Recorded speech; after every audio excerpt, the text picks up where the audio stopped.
I'm João Ferreira, co-founder and CEO of Picnic. We're basically building a way to allow non-sophisticated Web2 users to use DeFi. So our job is basically to figure out everything that is hard and that's not intuitive and that usually requires users to spend time learning about Web3 to be able to use and make it useful and deliver the actual value you get from using something on-chain, but accessible to a much, much wider audience.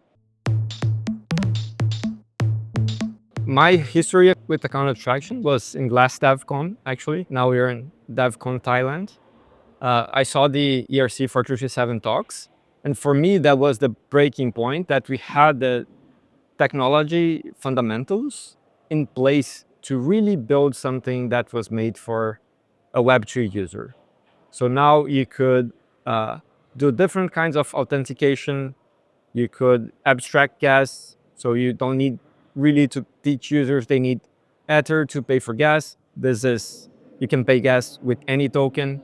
You can make chains like a subcategory, so you don't need to force users to think about what chain they're using and to choose which chain they're using. You can abstract weird things like a proven swap flow. So everything that is usually required to teach a user, a new person to use Web3, account abstraction solves that. And I saw that as a huge opportunity to be able to build something that would be accessible to a much wider audience, I think, for the first time, to really make an on-chain experience accessible to someone that never had a wallet, someone that never considering spending time learning about those concepts. We were one of the first teams building around that technology. And I would say most of the challenges we faced were because we're being too early. So when we first deployed our safe smart contracts, I think we might be actually the first team to have deployed safes with ERC 437. We had everything ready just from looking at the GitHub repositories. And there was an issue with the audit, so the contract was rolled back. We had issues with paymasters, with bundlers, just because it was too early. And that has been things took a lot of time to build because you need to build a lot of custom things. Now I think it's getting much better and much easier for anyone to build on top of those technologies. But the nice thing about being the first is you're the first and you get the users and you get the traction and the interest from them. But it is hard. The assumption we make is that the user doesn't know anything about Web3 or account abstraction. So we need to make the user flow as intuitive as possible, as seamless as possible. So the first thing is user logs in with email. You can also log in using an external wallet, but that's not really the folks we're targeting to. We're really looking after Web2 folks. So you log in with email. Second thing, you'll see a dashboard. It is basically very similar to what you have in a fintech, and you can deposit funds into that account. And we are live in 2 geographies. We're live in Brazil and Europe. In Brazil, you can do a Pix, which is an instant payment method. We use a local stablecoin called BRLA to enable that.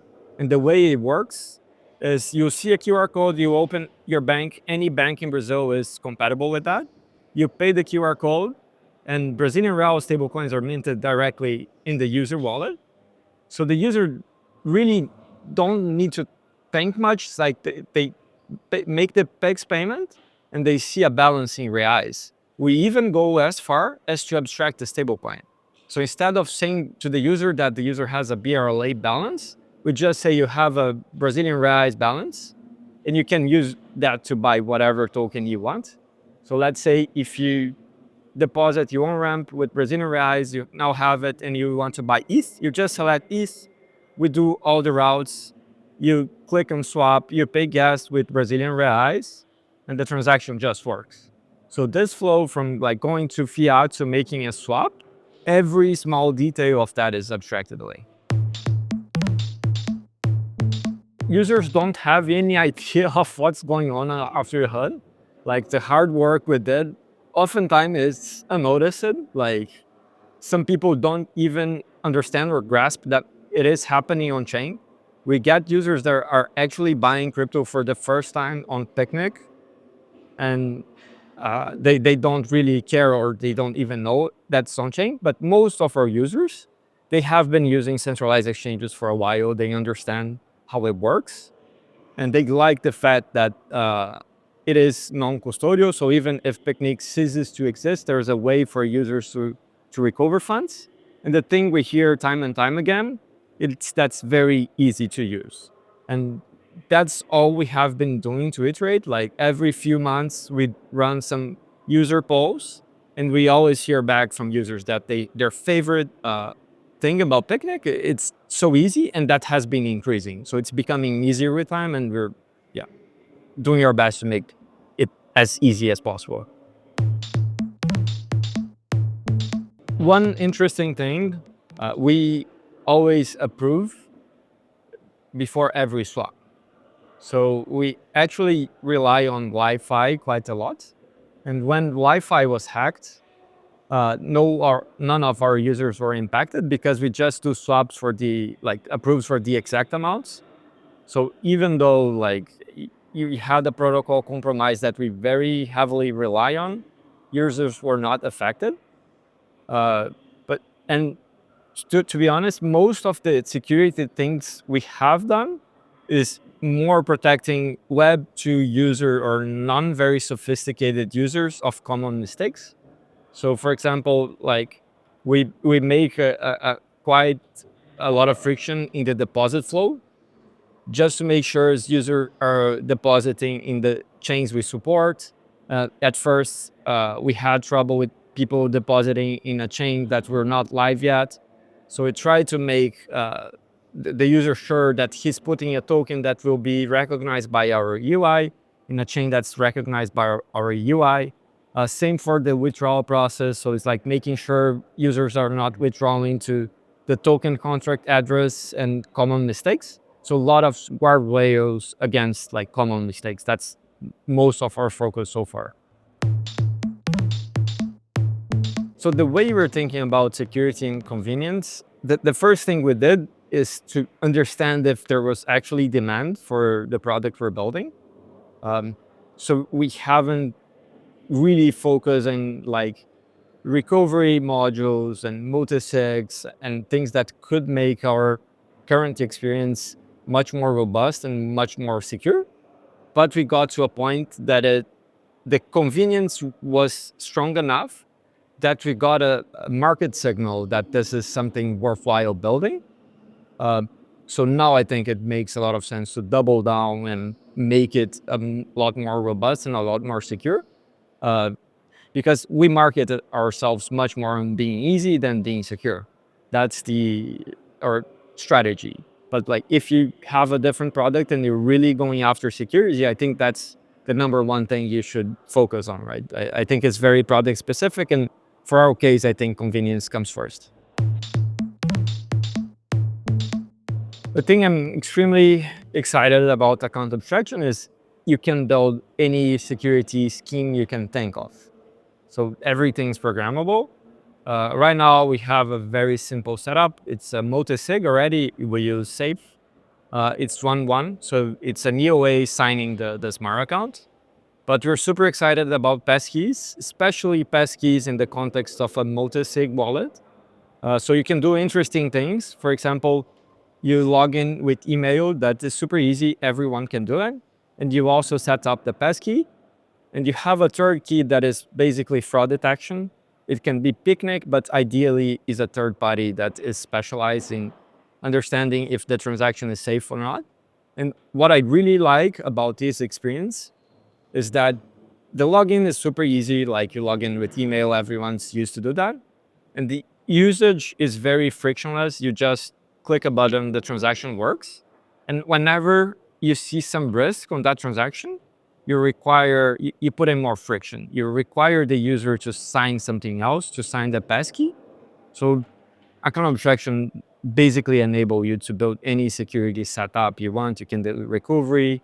So that's one of the things I'm not uh, as bullish on 7702 is because it solves for a lot of things, but to really be able to deliver the benefits of something more on the lines of being self-custodial, I think like having it fully done by smart accounts, I think that's very, very important if we really want to bring this thing to a lot of people and make it mass adoption a thing. Yes, everything is enabled by account abstraction. The thing we do like end to end, it's only possible because of account abstraction. That's the core technology. Uh, I will like the main thing I think we did differently was the stable coins on and off ramps. So you can do that in Brazil and you can do that in Europe. And one thing that I think it's magic is you just on ramp the local stablecoin and you can swap it to anything you want. And you can pay gas in the local stablecoin. So you can pay gas in reais, you can pay gas in euros, you can pay gas in Pepe, you can pay gas in Shiba, whatever. And this is something that you need a kind of abstraction for. And it might seem like a small detail for people that already know what gas is and that are used to it, but it's a deal breaker if you're trying to build a consumer app and really taking this product to more people and the on-chain to more people. One of the features when you integrate with local stablecoins that happen kind of by accident is that you're focused, of course, in specific geographies. And for our case, we're very, very focused in the Brazilian market. We understand everything about that market, like local payment systems, like how to market ourselves there and which communities to tap on, which content creators to partner on. So I think having that geographic focus, I think it's very unusual between the Web3 ecosystem. And it's something that greatly helped us to bring this product to a few thousand people and do quite a bit of volume on DeFi. For me, stablecoin on and off ramp flow is the long-term way everyone will assess on-chain products. And that is because of two reasons. Most people are already used to thinking in their own currencies. So if you get an European user, she's thinking in euros. Doesn't make any sense to force the European user to on-ramp in dollars or on-ramp and crypto, especially when you're talking about a mass market. You're not talking about the crypto niche. So having the same unit of account is the best UX. But the most important thing is actually the economic sides of the on and off ramp process. Stablecoins, they can monetize on the interest of that collateral. Like when you mint a centralized stablecoin, for example, Monerium in Europe, Monerium hold the euros and they can make interest on that. They can generate yield, and that yield is sufficient to cover the gas fees to mint stablecoins and also to cover the bank fees. So you get the best of both worlds. You get really good UX, but you get free and instant on and off ramps. This is only happening in Brazil and Europe, as far as I know. The US is starting to experiment with that, but I think this will be a very, very big trend. And once you have those stablecoins in place, you need an easy way to spend them. And account abstraction is the perfect bet for that. Like you can spend them without really needing to think much. So you can build fintech-like apps with gas abstraction. I think it might sound small to Web3 natives, but like if you go back and you remember the first time you put a transaction on chain, at least for me, it was a weird concept I needed to learn, that I need money to pay for compute. And it is a very specific money. You need a specific token.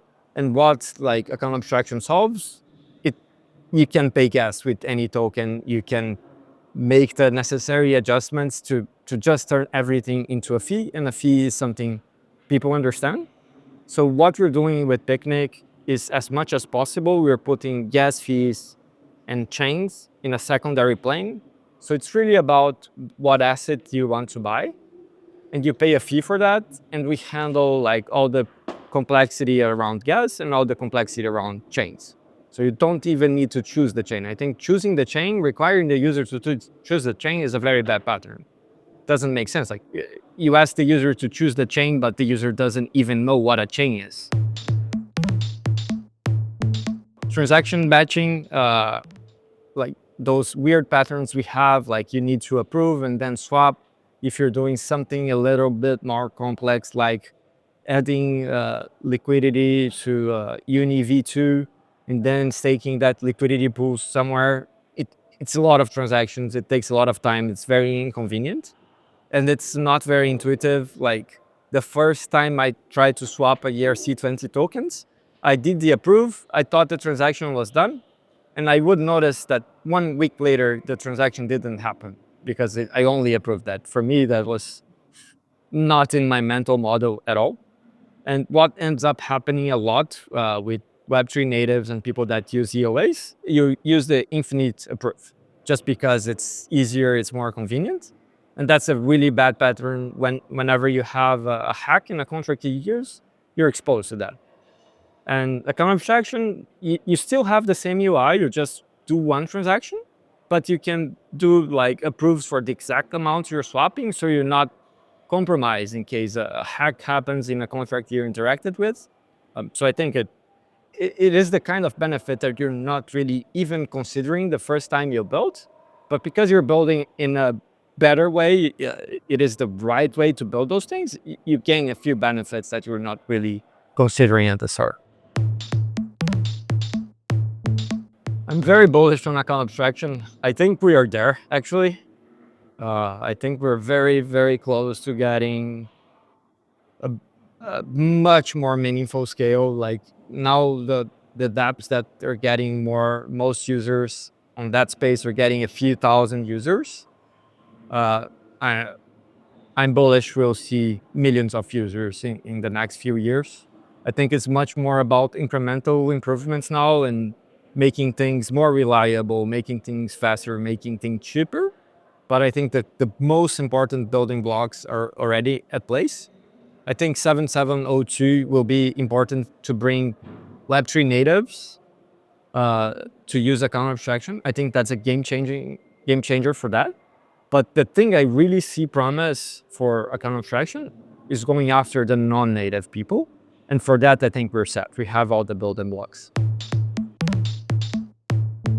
Our product is, in a way, an alternative to centralized exchanges. And the thing we're really focusing on is ensuring we are using DeFi and using on-chain infrastructure to deliver a better experience. I think one interesting thing we did, like Picnic, we have like thousands of tokens. We support a few different chains. It is a very complex product in a sense, but it's something that we were able to build with only 5 people. If I was doing that in a centralized manner, I would probably require, I don't know, 10 or 100 times more people because it's so hard to, like, you need to build liquidity for every token you add. It is a much, much more complex operation. So understanding the benefits of building things on chain and delivering the value to users, I think is the thing we're focused on. So for example, because we take so much less resources to build, we are very aggressive on pricing because that's very sustainable. Like we're not an expensive team. So it's an efficient financial system sort of thing. That's actually the thing that brought me to DeFi. I think DeFi will win based on efficiency, and that's what we need to deliver to users. So the way I see our role in the Ethereum ecosystem is we're bringing people that would not be here otherwise. So there's this concept called incrementality. I'm not sure who of you were growth marketers at some point, but I used to work at Uber as a growth marketer. And the key metric we looked at when we did an A/B test was how many users we brought with this experiment that would not be here otherwise. And I see our role with Picnic and with similar products to bring a new set of users that would be using centralized exchanges to be directly on chain and to be doing swaps on chain and to be like using the rails, on chain rails to do other financial activities, be remittances, credit cards, and anything else that is supported by on chain infrastructure. We have many partners. The game we're playing, we build very few things ourselves. We're really orchestrator of on-chain products, and we have had many important partnerships. Uh, One of my favorite ones is Safe, formerly known as Safe. For some time, we thought about building the smart accounts ourselves, and I think one of the best decisions we made was to rely on Safe's infrastructure and get like top-notch security, but not only that, amazing ecosystem support. So they have been able to open many doors for us, introduce us to many people that helped us in the journey, beyond just giving the very robust smart contract infrastructure module ecosystem. But besides Safe, many people I could uh, say we relied upon and were very helpful in our journey as well. I'm extremely bullish in this category we're building on. I'm calling it consumer DeFi, still looking, maybe the name changes, maybe we find a better name. But I personally don't see any reason why centralized exchanges should exist long term. I understand why they exist now. Uh, the tech to be the tech required to deliver a centralized exchange experience fully on-chain is still maturing, still early. There are many things that the experience is slowly improving and not quite there yet. But fundamentally, DeFi has a cost structure advantage. You can build products with much less people. Gas fees are still expensive, but gas fees only goes down with time. So the cost structure is very real on the long term, uh, and will be a key differentiating factor when you look at on-chain products versus not on-chain. Besides that, you get the safety aspect. I think it's amazing that you can have transparent financial products, that you can see that your balance is segregated from everyone's balance, and you can verify that is that. And that you can build infrastructures in ways that the service you're using can be set up in a way that if this service ceases to exist, you still have access to fund. If the service wants to steal your money or gets compromised, it's not able to steal your money. So I think there's a very strong argument that's fundamentally safer. And the third thing that is, as you're relying on on-chain infrastructure, there's so much things being built on-chain. So you get thousands of tokens, which is much more than you get in a centralized exchange, just because it's hard to deliver those things. You get credit cards, you get loans. So everything that's built on-chain, you can pack into a product and deliver. And you can add things that would not be possible to deliver in a centralized exchange. So if you want to build a way for people, I don't know, to count airdrops, that's something you can only do on-chain. And you can package and deliver that product. So in the end, it's a more useful product. So I'm extremely bullish that DeFi will overtake centralized exchanges. And I really want to help do that. I think I'm coming from Brazil. That's my background. Brazil, I think, is a fundamentally unstable economy. It's an economy that a lot of people don't have access to opportunity. And the way I see on-chain is like an exit way for places that are not very prosperous. So I really like to be a part of building this financial system that allows people to uh, have an option besides the place that are physically located in, and very bullish about the future of what we're building here.